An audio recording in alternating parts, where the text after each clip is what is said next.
morning. Let's have coffee again. It's good.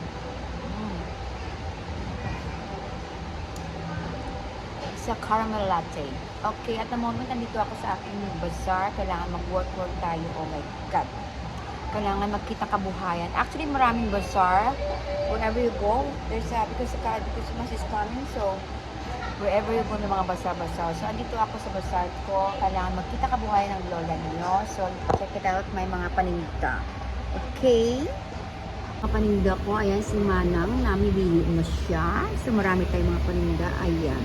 Ayoko nang lumabas kasi kumakain ako. Ano, space pa pala dito kaya na ako lagyan dyan. So, ikot tayo sa labas. Ikot tayo sa labas. So, ito yun ang mga aking kita kabuyahayan. Ito lang aking work for every bazaar. Ayan siya. Okay? Yan. At the moment, wala pa masyadong customer. So, mamaya pa yung magkaka-customer. Okay. Have a good day, everyone.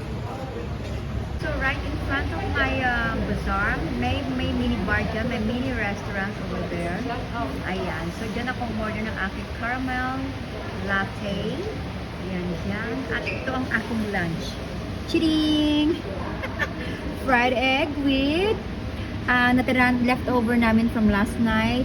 Chicken, schnitzel, at saka itong merienda ko mamaya. My merienda is hopya baboy. Yan. So, that's where I order my coffee. Yan, doon ako nag-order. Marami sa mga paninda din actually, mga alak. So, baka mamaya mag-chill ang lola. Bye!